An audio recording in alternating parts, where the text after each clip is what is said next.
اور شریعت مطہرہ کا تیسرا اصول یہ ہے کہ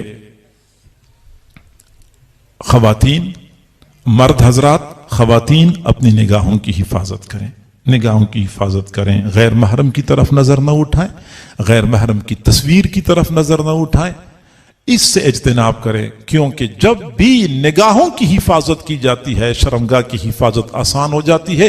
قُل لِّلْمُؤْمِنِينَ يَغُضُّوا مِنْ أَبْصَارِهِمْ وَيَحْفَظُوا فُرُوجَهُمْ، مؤمنین سے کہہ دو کہ نگاہوں کی حفاظت کریں، نگاہوں کو جھکائیں اور شرمگاہوں کی حفاظت کریں۔ تو نگاہوں کو جھکانے کا حکم پہلے دیا ہے، شرمگاہوں کی حفاظت کا حکم بعد میں دیا ہے۔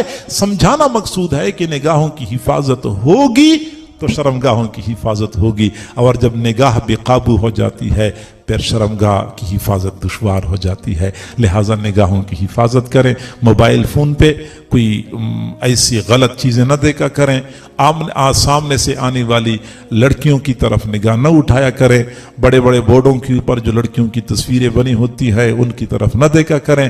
میرے بھائیو، سچی بات یہ ہے کہ اس معاشرے نے عورت ذات پہ جتنا ظلم کیا ہے، انسانی تاریخ میں کبھی عورت پہ اتنا ظلم نہیں ہو چکا تھا۔ اندازہ لگا سکتے ہیں کہ جب 20 روپے کا بسکٹ کا ڈبہ یا پیکٹ بیچنا ہوتا ہے، اس کے لیے بڑے بورڈ پر لڑکیوں کی تصویر جو بے حیائی والی، نیم عریانی والی ہوتی ہے وہ استعمال ہوتی ہے۔ ماچس کا ڈبیا بیچنے کے لیے لڑکیوں کی تصویر استعمال ہوتی ہے۔ بھئی شیمپو کا ساشا بیچنے کے لیے بھی لڑکیوں کی تصویر استعمال ہوتی ہے۔ کیا بیٹی کی عزت اتنی سستی ہو گئی ہے، اتنی کم قیمت ہو چکی ہے کہ 5 روپے کا ساشا بیچنے کے لیے بھی لڑکیوں کی تصویر استعمال ہو؟ 10 روپے کا بسکٹ بیچنے کے لیے بھی بیٹی کی تصویر استعمال ہو؟ بیٹی اتنی سستی ہو گئی ہے۔ یہ اس معاشرے نے بیٹیوں پر ظلم کیا ہوا ہے۔ اور آپ یقین کریں، چلو میں مانتا ہوں شیمپو تو کام ہی خواتین کا ہے، کریم کا تو کام ہی خواتین کا ہے، اس کے لیے خواتین کی تصویر استعمال کی۔ ٹریکٹر کی تشہیر کے لیے خواتین کی تصویر استعمال ہوتی ہے۔ اب ٹریکٹر کے ساتھ خاتون کا کیا کام ہے کہ وہاں پہ بھی لڑکیوں کی تصویر بناتے ہیں اور اس کے ذریعے ٹریکٹر کی تشہیر کرتے ہیں۔ تو میرے بھائیو، لڑکیوں پر ظلم ہو رہا ہے، خواتین پر ظلم ہو رہا ہے۔ ان کو اپنے کاروبار کو چمکانے کے لیے استعمال نہیں کرنا چاہیے۔ مسلمان بیٹی بڑا مقام رکھتی ہے، بڑی عزت رکھتی ہے۔ تو نگاہوں کی حفاظت کریں، دوسروں کی بیٹیوں کے ساتھ خواہ مخواہ میں رانگ نمبر پہ کال ملا کے لمبی لمبی باتیں نہ کیا کریں، کیونکہ ہوتا یہی ہے۔ عام طور پہ لوگ یہ سمجھتے ہیں کہ ہمارا تو فون پہ رابطہ ہے اور یہ بڑا پاکیزہ رابطہ ہے، بڑا مقدس رابطہ ہے۔ میرے بھائیو، پاکیزہ کچھ بھی نہیں ہوتا، یہ نفس و شیطان کی شرارت ہوتی ہے۔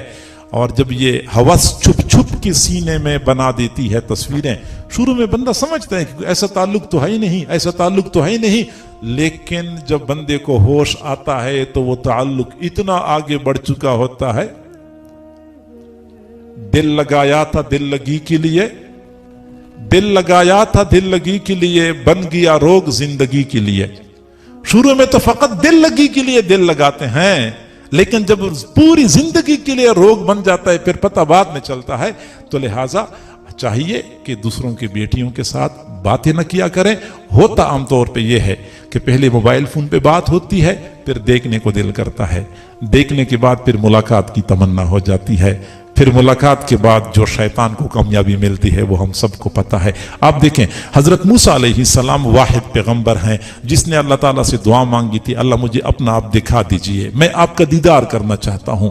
کسی اور پیغمبر نے اللہ سے یہ دعا نہیں مانگی تھی کہ مجھے اپنا دیدار کرائیے۔ حضرت موسیٰ علیہ السلام نے دعا مانگی تھی۔ اس کی وجہ کیا تھی؟ اس کی وجہ صرف یہ تھی کہ حضرت موسیٰ علیہ السلام واحد پیغمبر ہیں جس نے اللہ تعالیٰ سے براہ راست بات کی تھی۔